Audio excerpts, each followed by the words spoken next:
5 अगस्त 2019 ये तारीख जम्मू कश्मीर के इतिहास में खास है। भारत सरकार ने इसी दिन जम्मू कश्मीर को खास दर्जा देने वाले भारतीय संविधान के अनुच्छेद 370 को खत्म कर दिया था। उस समय कहा गया था कि ये एक नए दौर की शुरुआत है। तब से लेकर साल 2021 तक काफी कुछ बदल गया है। यूएपीए यानी अनलॉफुल एक्टिविटीज प्रिवेंशन एक्ट और पब्लिक सेफ्टी एक्ट में होने वाली कार्रवाई भी। आंकड़े बताते हैं कि साल 2019 के बाद से जम्मू कश्मीर में 2300 लोगों के खिलाफ यूएपीए कानून के तहत मामले दर्ज किए गए हैं। इसके अलावा 954 लोग ऐसे हैं जिन पर पब्लिक सेफ्टी एक्ट लगाया गया है।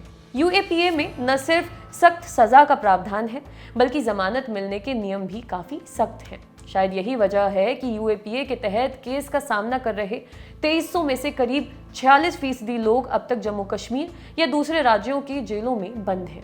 ऐसा ही कुछ पब्लिक सेफ्टी एक्ट के तहत बुक किए गए 30% लोगों के साथ भी हुआ है। ऐसा नहीं है कि यूएपीए की मार आम लोगों पर ही पड़ी हो।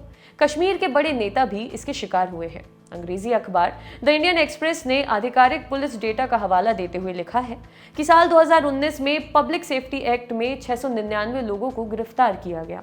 साल 2020 में 160 और 2021 जुलाई तक 95 लोगों को इस एक्ट के तहत अरेस्ट किया गया। इनमें से 284 लोग अब भी सलाखों के पीछे हैं।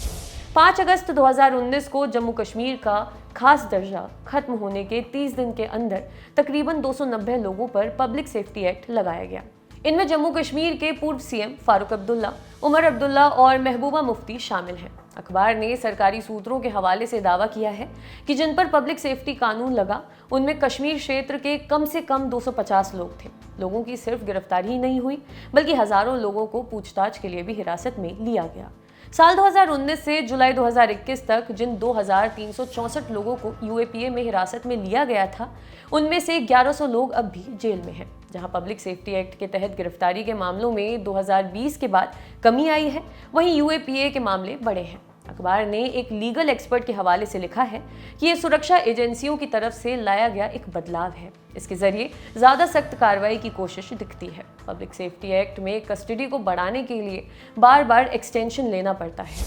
अखबार ने आधिकारिक सूत्रों के आधार पर दावा किया है कि 2019 में 5500 लोगों को आशंका के आधार पर सीआरपीसी की धारा 107 में हिरासत में लिया गया था। गृह विभाग के सूत्रों के मुताबिक सभी को रिहा कर दिया गया है। कश्मीर में हालात सामान्य करने के कदम के तौर पर पीएम मोदी ने 24 जून को दिल्ली में कश्मीर के बड़े नेताओं से मुलाकात की थी। इसमें नेताओं ने भरोसा बहाली के लिए सख्त कानूनों के तहत कैद नागरिकों की रिहाई के लिए पीएम से मांग की थी। पीडीपी प्रवक्ता सुहेल बुखारी ने बताया कि एक तरफ तो जमीन पर बड़े बदलाव की बात कही जा रही है, जबकि अभी बहुत से लोग हिरासत में हैं। दूसरी तरफ केंद्र सरकार ने संसद में कहा था कि राज्य का दर्जा मिलने से सब नॉर्मल हो जाएगा। इनमें से एक ही स्थिति सही हो सकती है। नेशनल कॉन्फ्रेंस के स्टेट प्रेसिडेंट नासिर असलम वानी ने कहा है, कैदियों को रिहा करना चाहिए या तो उन्हें देश की दूसरी जेलों से जम्मू कश्मीर में ट्रांसफर किया जाए। इससे कम परिवार के लोग उनसे मिल तो सकेंगे। सज्जाद लोन की अध्यक्षता वाली पीपल्स कॉन्फ्रेंस ने भी सख्त कानूनों में लोगों को बंद करने पर सवाल उठाया। सरकार की तरफ से जारी एक रिपोर्ट में कश्मीर को शांति और समृद्धि की तरफ बढ़ते हुए बताया गया है। इस रिपोर्ट के मुताबिक जम्मू कश्मीर में अब तक 41 लाख से ज्यादा निवास प्रमाण पत्र जारी किए गए हैं। इनमें 15 लाख कश्मीर में जारी हुए हैं। इनमें से 55,931 प्रमाण पत्र वेस्ट पाकिस्तान से आए शरणार्थियों को, 2,754 प्रमाण पत्र वाल्मीकि समाज के लोगों और 789 प्रमाण पत्र गोरखा लोगों को जारी किए गए हैं। आपके लिए खबर लिखी थी हमारे साथी अमित ने। देखते रहिए दी लल्लन टॉक। शुक्रिया।